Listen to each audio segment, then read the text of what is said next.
Merci de vous abonner, de partager, de liker. Je pense à vous. Cette posture peut être pratiquée du début à la fin de la grossesse, même si pour une raison ou une autre vous deviez être alité. Dans cette variante de Makarasana que je vous propose comme exercice quotidien pendant la grossesse, il y a de nombreux points qui lui permettent de remplir des objectifs extrêmement complets. Il y a un certain nombre de bienfaits à pratiquer cette posture, et en respectant bien les points précis de la posture, vous pourrez tous les obtenir. Parmi les nombreux intérêts de la pratique de cette posture précise, il y a l'amélioration de la mobilité du bassin en vue de l'accouchement, et en particulier pour les accouchements physiologiques qui, eux, permettent de bouger le bassin.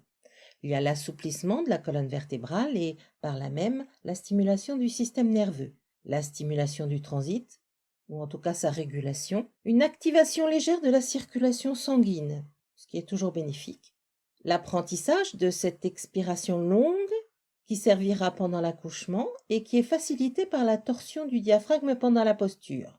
On va aussi pratiquer, avec l'ouverture de la cage thoracique dans cette posture, une réoxygénation quotidienne.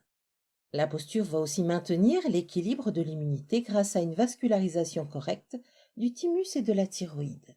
Et également obtenir un recentrage, un équilibrage nerveux grâce à la concentration sur le mouvement et le déplacement oculaire d'un côté et de l'autre. Et ce qui n'est pas négligeable, prendre un temps pour soi.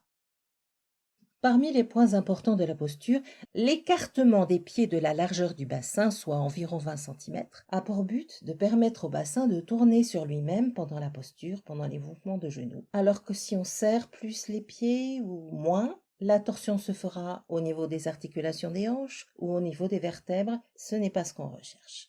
Le positionnement vertical des tibias permet d'obtenir une rotation grâce à la mobilisation osseuse et non à la traction musculaire qui, elle, empêche justement l'étirement. Les bras vont être placés dans l'absolu, dans l'axe des épaules. Mais comme peu d'entre nous sont des yogis confirmés, nous allons placer les mains plutôt au-dessus des épaules, ce qui permet de dégager les deltoïdes et donc de permettre à la torsion de gagner tout le corps. Si vous êtes ennuyé, si vous n'arrivez pas à poser les mains au sol ou les bras au sol, à ce moment-là, vous allez plutôt monter les bras que les descendre.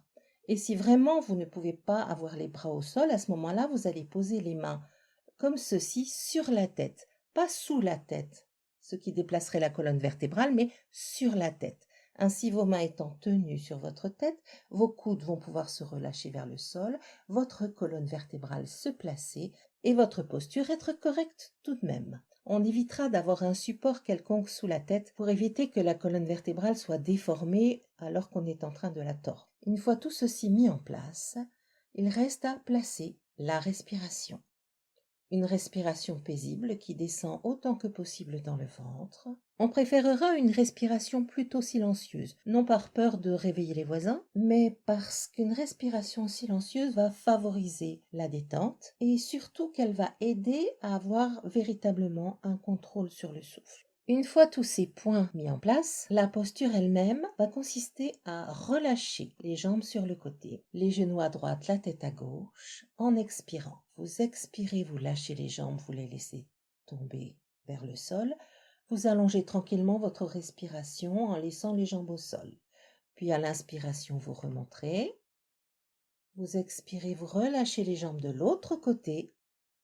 Une fois que les jambes sont au sol, vous pouvez continuer à expirer. Vous remonterez au moment d'inspirer. Et vous allez continuer ainsi, le temps de vous habituer à la posture. Quand vous serez habitué à la posture, vous allez compter des temps sur vos expirations pour évaluer la durée de l'expiration. Sans juger, juste vous comptez des temps. Lorsque vous serez à l'aise avec vos temps comptés, vous allez ajouter un temps à chaque expiration, c'est-à-dire à chaque mouvement. Ainsi, vous allez pouvoir allonger votre expiration et vous entraîner à l'expiration longue qui vous sera utile pendant le travail. Pour cet exercice quotidien, il n'est pas nécessaire de pratiquer pendant des heures. On peut considérer que 3 fois de chaque côté est un minimum et que 10 fois de chaque côté est très amplement suffisant. Merci de vous abonner, de partager, de liker.